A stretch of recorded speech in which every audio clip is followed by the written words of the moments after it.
Kapu photographers ಅಸೋಸಿಯೇಷನ್ನ ರಜತ ಸಂಭ್ರಮದ ಅಂಗವಾಗಿ ಕಟ್ಟಪಾಡಿ ಎಸ್ವಿಎಸ್ ಶಾಲಾ ಸಭಾಂಗಣದಲ್ಲಿ ನಡೆದ ಉಚಿತ ವೈದ್ಯಕೀಯ ಶಿಬಿರವನ್ನು ಆಯೋಜಿಸಲಾಗಿತ್ತು.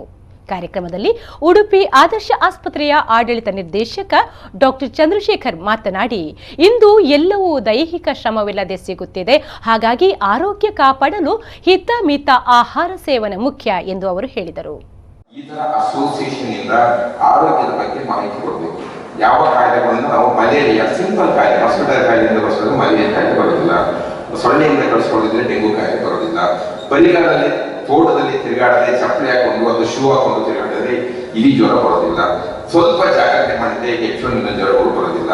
ಈ ತರದ ನಾವು ಸಾಕಷ್ಟು ಪಬ್ಲಿಸಿಟಿ ಕೊಡೋದ್ರಿಂದ ಅಂದ್ರೆ ಹಾಗೂ ಈ ತರ ಒಂದು ಮೀಟಿಂಗ್ಸ್ ಇರ್ಬೋದು ಅಥವಾ ಶಾಲೆ ವಲಯದಲ್ಲಿ ಇರ್ಬೋದು ಅಥವಾ ಪಬ್ಲಿಕ್ ಪ್ರಿಂಟಿಂಗ್ ಮೀಡಿಯಾದಲ್ಲಿ ಇರ್ಬೋದು ಅಥವಾ ಟಿವಿ ಚಾನಲ್ ಇರ್ಬೋದು, ಈ ರೀತಿ ಮಾಡೋದ್ರಿಂದ ನಾವು ಇದಕ್ಕೆ ಮುಖ್ಯವಾದ ಕಾರಣ ಅಂತ ಹೇಳಿದ್ರೆ ನಮ್ಮ ಒಂದು ಒತ್ತಡದ ಜೀವನ, ತಪ್ಪಾದ ಆಹಾರ ಕ್ರಮ, ನಮ್ಮ ಒಂದು ಆದರ್ಶ ದೇಹ ತೂಕವನ್ನ ಕಾಪಾಡಿಕೊಳ್ಳದೆ ಇರೋದು, ಅಂದ್ರೆ ಬೊಜ್ಜು ದೇಹವನ್ನು ಇಟ್ಕೊಂಡ್ರಿಂದ ಈ ಜೀವನ ಶೈಲಿ ಕಾಯಿಲೆಗಳನ್ನ ನಾವು ಇಡೀ ಪ್ರಪಂಚದಲ್ಲಿ ನಾವು ನೋಡ್ತಾ ಇದ್ದೇವೆ. ಬಟ್ ನಮ್ಮ ಇಂಡಿಯಾದಲ್ಲಿ ಏನಾಗಿದೆ ಅಂತಂದ್ರೆ ನಾವು ಎರಡರಲ್ಲೂ ಇದ್ದೇವೆ, ಜೀವನ ಶೈಲಿ ಕಾಯಿಲೆಗಳಲ್ಲೂ ಮುಂದೆ ಇದ್ದೇವೆ. ವೇದಿಕೆಯಲ್ಲಿ ಸಂಸ್ಥೆಯ ಅಧ್ಯಕ್ಷ ಉದಯಕುಮಾರ್ ಮುನ್ಕೂರ್ ಮತ್ತಿತರರು ಉಪಸ್ಥಿತರಿದ್ದರು.